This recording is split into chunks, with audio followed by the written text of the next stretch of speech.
Hello, കഴിഞ്ഞ ദിവസം എല്ലാവരും ഒരു പേഴ്സൺ സെൽസിൻ്റെ പോസ്റ്റ് വായിച്ചിട്ടുണ്ടാവുമല്ലോ അല്ലേ? ആദ്യമായിട്ടാണ് കേട്ടോ ഒരു പോസ്റ്റ് കൊടുക്കുന്നത്.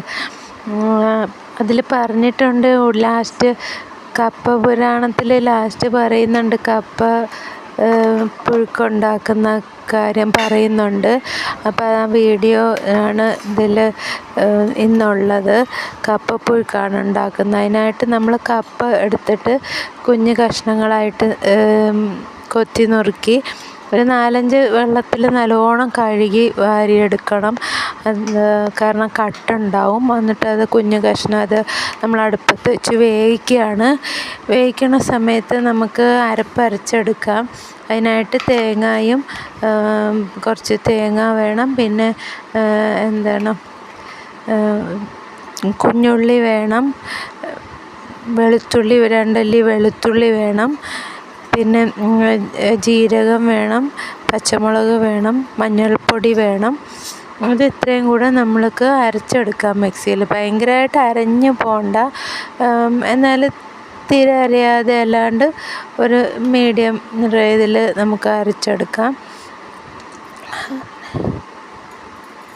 ഈ കപ്പ നല്ലോണം കഴുകിയില്ലെങ്കിൽ ഓടുകൂടി നമ്മൾ പാചകം ചെയ്ത് കഴിക്കുമ്പോൾ ചിലർക്കൊക്കെ വോമിറ്റിംഗ് വരാം, അല്ലെങ്കിൽ ഒരു തലകറക്കം പോലെ വരാം, മയക്കം വരാം. അങ്ങനെയൊക്കെ നല്ലോണം കഴുകിയാൽ പ്രശ്നമായിട്ടില്ല കേട്ടോ, അത് ചിലർക്കൊക്കെ ഉള്ളൂ. അപ്പം നമ്മൾ ഈ ചൂട് കപ്പയിൽ നമ്മൾ തിളപ്പിച്ചത് വാർത്ത് വെള്ളം കളയുമല്ലോ, കളഞ്ഞു കഴിഞ്ഞ് നല്ല ചൂടല്ലേ കപ്പ, അതിലേക്ക് ഈ അരപ്പിട്ടിട്ട് നല്ലപോലെ ഇളക്കി യോജിപ്പിക്കും. നന്നായിട്ട് 2 ടേബിൾ സ്പൂൺ പച്ച വെളിച്ചെണ്ണ ഒഴിക്കും. എന്നിട്ട് കറിവേപ്പില ഇഷ്ടമുള്ളവർക്ക് നല്ല ഫ്രഷ് കറിവേപ്പില ഈ സമയത്ത് വെറുതെ വാരി ഇട്ടിട്ടുണ്ടെങ്കിൽ നല്ല മണമായിരിക്കും. അപ്പം നല്ലോണം ഉടച്ച് ചേർക്കുക. ഈ അരപ്പും കപ്പയും കൂടി നന്നായിട്ട് ഇളക്കി യോജിപ്പിച്ച് എടുക്കണം.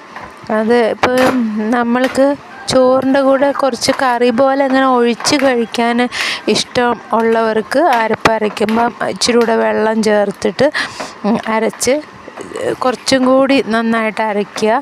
എന്നിട്ട് ഇതിലേക്ക് ചേർത്തിട്ട് നമ്മൾക്ക് ഒന്ന് അരപ്പ് ഒഴിച്ചതിന് ശേഷം നല്ലോണം തിളപ്പിച്ച്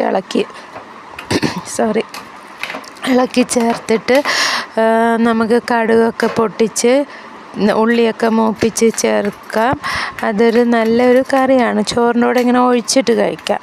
അപ്പം അത് പിന്നെ അല്ലാണ്ട് നമുക്കിതിങ്ങനെ നല്ലോണം ഡ്രൈ ആയിട്ട് കുഴച്ചെടുത്തിട്ട് നമുക്ക് രാവിലെ ബ്രേക്ക്ഫാസ്റ്റിനോ അല്ലെങ്കിൽ ബ്രഞ്ചായിട്ട് മിഡ് മോർണിംഗിലോ, പിന്നെ ഉച്ചയ്ക്ക് ചോറല്ലാണ്ട് ഇത് മാത്രമായിട്ടോ, ഇനി ചോറിന് സൈഡായിട്ട് ഇതൊരു സൈഡ് കറി പോലെ കപ്പയും കൂടെ ഇഷ്ടമുള്ളവർക്ക് നോൺ കറിയൊക്കെ നല്ല കോമ്പിനേഷൻ.